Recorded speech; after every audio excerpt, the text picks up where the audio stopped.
꼬꼬무에 나온 전설의 선약국 화상연고, 저희 동공의학사 채널에서 미국 특허 문서를 가려진 부분 없이 입수했고요. 이 영상에서 성분 공개와 함께 자세하게 해설해드리겠습니다. 결론부터 말씀드리자면 이 약 지금 당장 다시 만들 수 있습니다.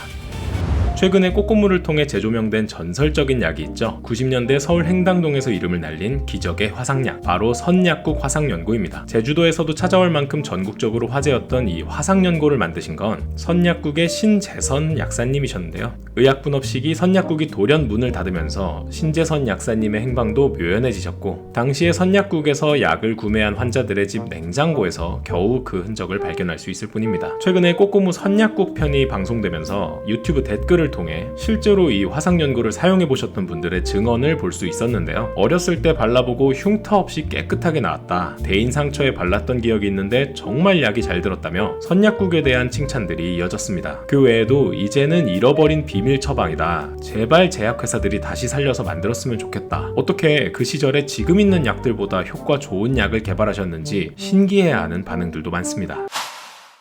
신재선 약사님의 선약국이 성동구 행당시장에 자리 잡았던 1990년대에는 우리나라 곳곳에 화상 상처를 입은 사람들이 많았다고 해요. 일상 속에서는 여전히 연탄을 피우는 집들이 있었고요. 그 당시 인근 공장에서 대형 화재나 폭발 사고가 나면 불에 데인 상처를 입은 사람들이 많이 발생했다고 합니다. 그때마다 화상을 입은 사람들이 찾았던 곳이 바로 선약국이었대요. 꼬꼬무에 소개된 바에 따르면 신재선 약사님은 그 당시 연고 한 통에 3,000원만 받으시면서 가난한 환자나 학생들에게는 돈을 받지 않고 약을 주기도 하셨다고 해요. 지금은 흉터 없이 새살 돋는 화상연고로만 그 흔적을 찾아볼 수 있지만, 실제로의 약국을 방문해본 사람들은 눈앞의 이익보다 환자를 위하셨던 약사님의 진심을 더 오래 기억하시지 않을까 싶습니다. 그럼 대체 이 전설의 화상연고가 얼마나 효과가 좋았길래 지금까지도 회자되고 있는 걸까요? 행당동 선약국 화상연고 얘기는 지금도 인터넷에서 간증글을 어렵지 않게 찾아볼 수 있을 정도로 당시에 과장 없이 전국적으로 유명했던 약이 맞다고 합니다. 그때는 의약분업 전이라 약국에서 직접 약을 만들어서 파는 약국 제제가 있었는데요. 이 화상연고 역시 신재선 약사님이 직접 개발하고 제조해서 판매하신 약이라 정확한 약의 성분을 아는 사람이 없었다고 합니다. 당시에는 흉터 없이 화상이 말끔하게 나으니까 이거 뭐 넣으면 안 되는 성분이 들어간 거 아닌가, 사람 태반이 들어갔다는 소문, 금지된 성분이 들어갔다는 소문 등등 도시괴담이 생겨날 정도였다고 해요. 게다가 약을 만드셨던 신재선 약사님께서 2008년에 고인이 되셨기 때문에 더는 약에 대해 여쭐 수가 없게 되었죠. 꼬꼬무 선약국 편을 보면 신재선 약사님의 아드님이신 신윤환님을 찾아뵙는 내용이 있는데요. 가난한 서민들이 약을 쓰지 못할까봐 제약회사에서 찾아온 기술 이전 제안을 거절하시고 자녀들의 도움으로 특허를 출원하셨다는 이야기가 나옵니다. 그런데 아쉽게도 방송에 등장한 특허증에는 핵심 성분들이 가려져서 나왔고, 정확한 성분이나 배합 없이 화상연고의 일반적인 원리인 습연 환경을 유지해서 피부 재생을 돕고 2차 감염을 차단한다는 내용만 소개되었어요. 그런데 뭔가 이상하죠? 특허라는 건 원래 핵심 성분을 가려서 등록할 수 없다고 알고 있거든요. 애초에 특허라는 말의 영어 단어인 페이턴트는 활짝 열려있다는 뜻의 파테레에서 유래한 말이래요. 기술을 누구나 똑같이 실시할 수 있도록 열어준다는 뜻이죠. 그 대신 발명한 사람에게는 그 대가로 한동안 독점권을 인정해준다는 일종의 거래거든요. 일론 머스크가 스페이스X의 로켓 기술을 일부러 특허로 공개하지 않는다는 게 이런 맥락에서 있었던 일이라고 볼 수 있죠. 그럼 선약국 화상연고의 특허도 신재선 약사님께서 밝혀주신 원문을 찾아보면 핵심 성분이 뭔지, 배합 비율은 어떻게 되는지 알 수 있을 겁니다. 특허의 본래 의미대로라면 특허증을 찾기만 하면 잃어버린 선약국의 화상연고를 오늘날 다시 복원하는 것도 가능하다는 거죠. 그래서 제가 찾아왔습니다. 신재선 약사님께서 1992년 출원하시고 1994년 미국 특허로 등록된 선약국 화상연고 레시피입니다. JS 신, 주소는 너무 적나라해서 제가 가려놨어요. 지금은 40억이 된 엄청난 아파트가 주소로 있더라고요. 특허 조성물은 화상뿐만 아니라 궤양, 찰과상, 자극받거나 감염된 피부의 국소 치료에 광범위하게 사용 가능하다고 목적을 밝히고 있는데요. 가장 궁금한 성분과 조성을 보면요. 페트롤라툰 70.6%, 노팻 6.8%, 설파 화합물 4.0%, 징크 옥사이드 17.4%, 다이소듐 포르말데히드 설폭실레이트, 디아미노 디페닐 설폰이 1.2%. 뭐가 되게 복잡해 보이죠? 제가 해설해 드릴게요.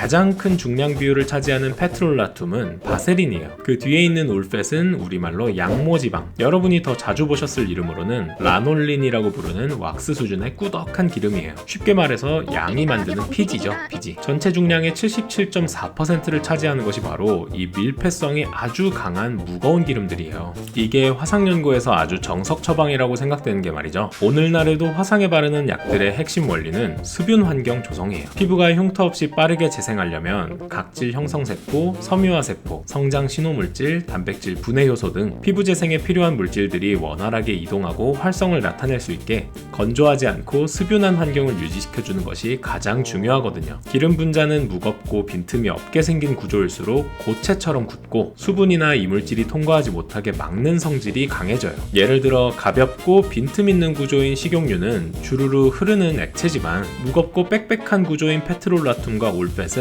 상처를 끈적하게 덮어서 외부로부터 보호해주거든요. 비판텐 연고에 정제 라놀린이 들어가고 케어번 연고에 백색 바셀린이 들어가는 것도 이와 비슷한 목적이라고 볼 수 있죠. 그 다음으로 많이 들어간 성분은 17.4%를 차지하는 징크 옥사이드, 즉 산화아연입니다. 무기 자외선 차단제 선크림에도 사용되는 가루 성분이고요. 칼라민 로션, 보소미 연고 등 기저귀 발진에도 높은 함량으로 쓰이는 뽀송뽀송한 성분입니다. 진무름이나 땀띠에 바르면 가벼운 항균, 항염 작용을 나타내면서 피부가 문드러지는 걸 방지하기 때문에 진물이 많이 나오는 심한 화상에 피부를 보호하는 역할로 넣으신 것 같아요. 화상이 회복되는 과정에서 습윤하게 하는 것도 중요하지만 새살이 불어터지지 않아야 하기 때문에 넣으신 것 같아요.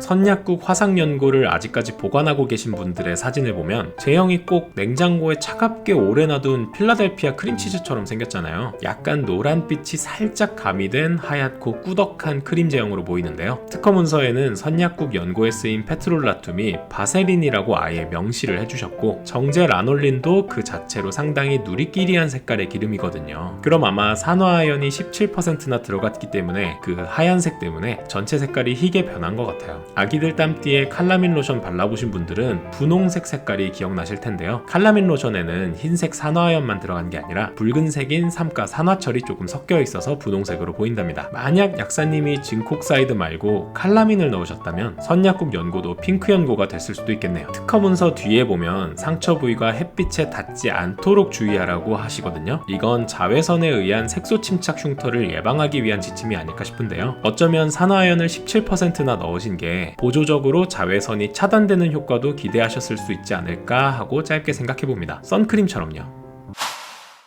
마지막 두 성분은 소염작용이 있는 항생제예요. 먼저 4.0%의 썰파계 성분이라고 적혀 있는데 특허문서 본문을 보면 썰파디아진, 썰파세타마이드, 썰파메라진, 썰파메자틴, 썰파닐아마이드 중에서 고른다고 이야기하고 있어요. 이 중에서 썰파디아진은 지금도 화상연고에 은이 결합된 실버 설퍼디아진 형태로 쓰는 약이에요. 그렇기 때문에 4%나 차지하는 썰파 화합물은 썰파디아진일 확률이 가장 높다고 봐요. 특히 청구항 1번에 나오는 배합 예시를 보면 총 20.69mg 중에 썰파계 항생제 중에서도 썰파디아진이 0.84mg이라고 기재되어 있거든요. 아마 선약국에서 만드셨던 버전도 4% 항생제는 썰파디아진이었을 것 같아요. 오늘날 화상처치에 쓰이는 실마진 크림, 일바돈 크림이 1% 실버 썰파디아진이고 썰파디아진으로서의 농도는 0.7%라는 점을 고려하면 선약국 화상연고는 항생제 농도가 상당히 높게 잡힌 약이라고 볼 수 있죠. 1.2% 들어있는 마지막 성분도 이름은 복잡해 보이지만 나눠서 설명해드리면 이해하실 수 있을 거예요. 다이소듐 포르말데이드 설폭실레이트, 디아미노 디페닐 설폰. 와, 무슨 마법 주문 같죠? 뒤에 다이아미노 다이페닐 설폰은 줄여서 DDS, 흔히 부르는 이름으로는 답손이라고 부르는 항생제예요. 그런데 이 답손은 물에 진짜 안 녹고 답손 자체로는 독성 문제도 있어서 이름 앞에 있는 SFS를 2개 붙인 거예요. 이렇게 SFS가 2개 붙은 답손을 디아손 또는 설폭손이라고 불러요. 이러면 물에도 잘 녹고 답손 성분이 서서히 떨어져 나오는 양상이 달라져서 독성 문제도 줄어들고 더 안전하고 효과적으로 쓸 수 있거든요. 설폭손은 개량된 답손이고요. 답손은 나병 환자 치료에 쓰이는 약간의 소염작용도 갖고 있는 항생제 성분입니다. 풀네임이 길어서 그렇지 선약국 화상연고에는 4% 설파디아진과 1.2%의 설폭손이라는 항생제가 들어있다는 말이죠.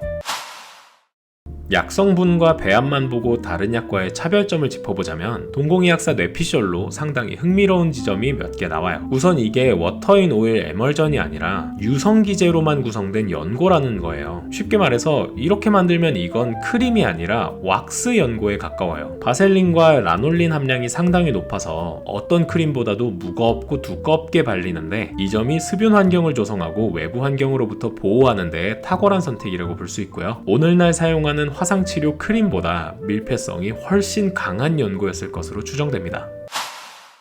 저는 이 유성기제 선택이 항생제 선택과 연결지어서도 상당히 독특한 점이 있다고 보는데요. 설파디아진은 지금도 화상에 쓰는 설포나마이드 계열 항생제고요. 설폭손 성분에 담겨있는 답소는 나병 치료에 쓰이는 마찬가지로 설포나마이드 계열 항생제예요. 설파디아진 4.0%, 설폭손 1.2%를 보면 항생제 농도가 높은 것도 높은 거지만 왜 같은 설포나마이드 계열 항생제를 두 가지나 사용했는지 궁금하지 않나요? 크게 보면 두 성분이 하는 일이 좀 겹쳐요. 얘네들이 계열이 똑같고 항균 효과를 내는 원리가 똑같다 보니 얘네가 막을 수 있는 세균의 종류가 비슷할 수밖에 없거든요. 가위바위보 하나 빼기라고 비유하자면 양손 다 보자기만 내는 상황과 비슷한 거 아니냐는 말이죠. 항균 범위만 고려한다면 굳이 동일한 계열의 항생제를 두 가지씩이나 섞어서 사용할 이유가 없어 보인다는 점이 의아하지 않나요?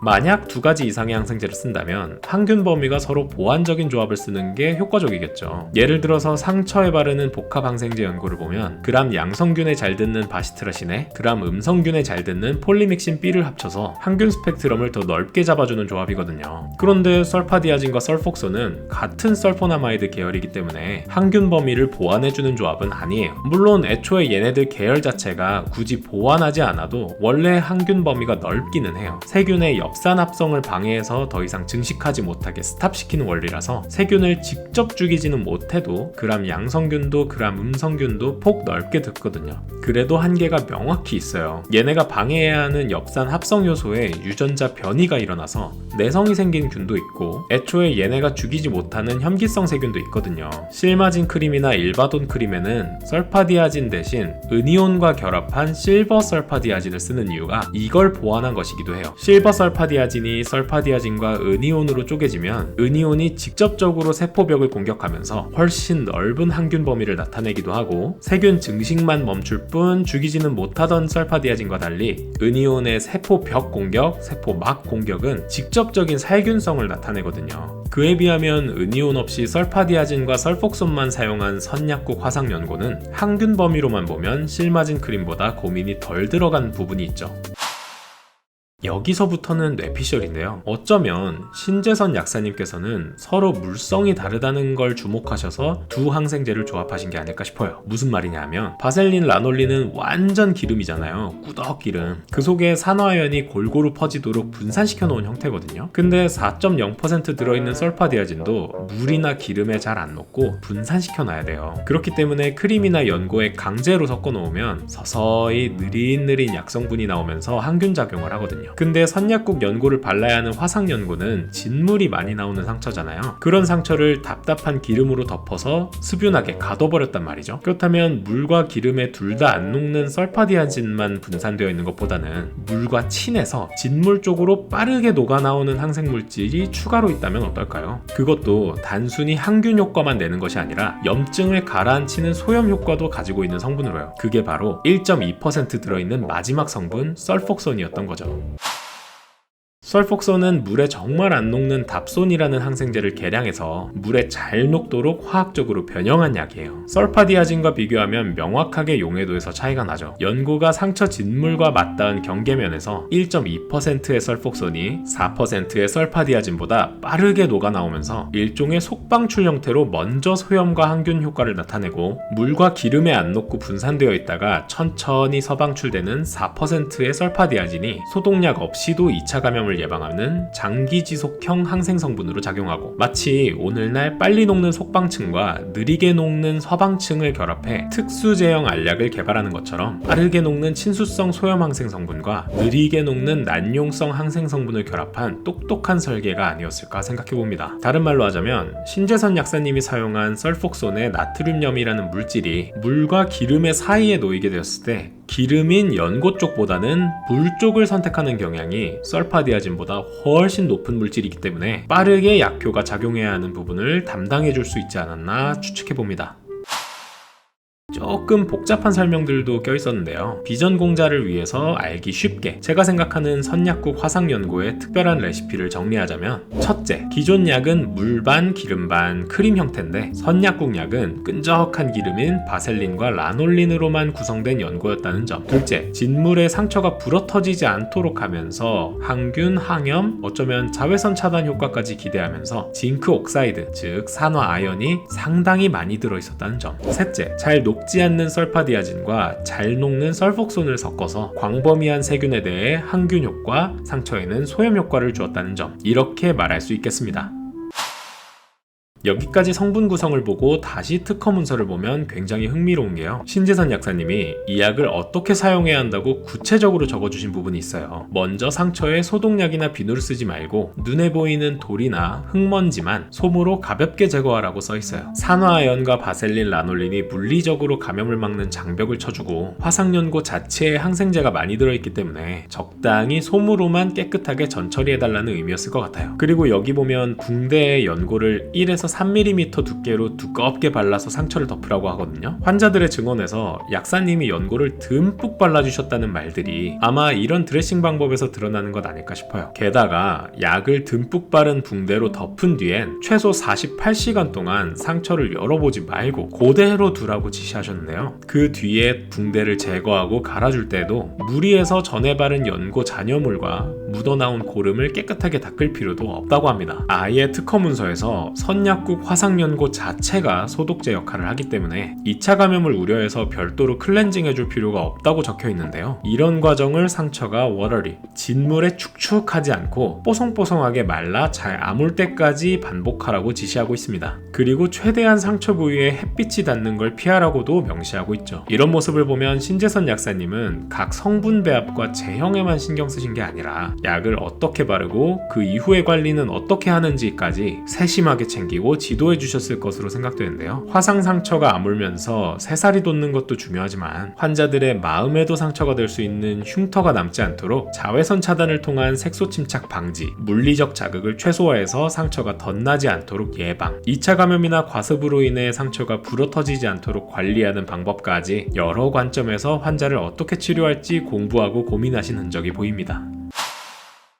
오늘날 선약국 화상연고를 그리워하시는 분들이 많으실 텐데요. 지금 그나마 비슷한 약을 찾으라고 하면 영상 내내 비교하면서 예시로 들었던 실마진 크림이 그나마 비슷한 약이라고 할 수 있겠습니다. 전문의약품이라 처방이 필요한데요. 그럼 이게 선약국 화상연고의 대체제냐라고 물으시면 그렇게 답하긴 어렵습니다. 앞서 말씀드린 것처럼 실마진 크림은 크림인데 선약국 연고는 유성기제 성분의 끈적한 연고였고요. 설파계 항생제를 썼다는 공통점은 있지만 실마진에는 은이온에 의한 살균력이 더해진 실버설파디아진이 1% 들어갔고 선약국 연고에는 설파디아진 4%, 답손을 변형한 약인 설폭손이 1.2% 들어가서 용량과 성분의 차이가 큽니다. 마지막으로 선약국 연고에는 산화아연이 상당히 많이 들어갔다는 점이 다른 화상약들과 다른 독특한 점이라 레시피대로 재현하거나 개량해서 만들지 않는 한 지금 당장 비슷한 약을 찾기는 어려울 것 같습니다. 그래도 만드는 게 어렵지 않은 레시피라 여기서 출발해서 더 개량된 신약 제품이 나왔으면 좋겠네요. 이 특허는 지금 만료된 상태예요. 1994년에 등록된 미국 특허는 2012년에 만료되었다고 합니다. 이거 원문이 영어로 된 미국 특허잖아요. 그럼 한국 특허는 어떻게 된 건지 싶어서 찾아봤습니다. 그런데 충격적인 사실을 하나 발견했어요. 미국에서는 정식으로 등록된 특허인데 우리나라에서는 등록이 거절되어 있었습니다. 그것도 미국에 처음 특허를 출원한 1992년으로부터 8년이 지난 뒤에 말이죠. 저는 특허에 대해 잘 알지도 못하고 전문가도 아니기 때문에 의견 제출 통지서에 적힌 거절 사유를 그대로 보여드릴게요. 의약 발명에 있어서는 구체적인 양리효과 시험 데이터를 기재하여야 하나 단지 100명 이상의 환자를 치료했으며 대략 95%가 완전한 만족과 함께 치료되었다라고만 기재되어 있을 뿐이라서 완성된 발명으로 인정되지 않는다라고 하더라고요. 그러니까 이게 어떤 양리작용을 하는지 더 객관적인 자료를 가져왔어야 했는데 그런 부분이 다소 부족했다고 심사관께서 판단하신 것 같아요. 그리고 덧붙여 거쳐서 발명의 상세한 설명이 당업자가 용이하게 실시할 수 있을 정도로 기재되지 않았다. 그러니까 이것만 보고는 따라서 만들기가 어렵다라고 국내에서는 판단하셨던 것 같습니다. 격동의 1990년대에 많은 화상 환자들의 곁을 지켜준 행당동 선약국과 신재선 약사님께서 만드셨던 비법 화상 연고의 흔적들을 후배 약사의 입장에서 한 글자 한 글자 따라 걸어봤습니다. 약사로서 환자들을 진심으로 아끼는 마음으로 대해주셨던 신재선 약사님의 숭고한 뜻을 본받아 저 또한 부끄럽지 않은 약사가 되기 위해 스스로 성찰하고 바뀌기 위해 노력해야겠습니다. 약사님 감사합니다.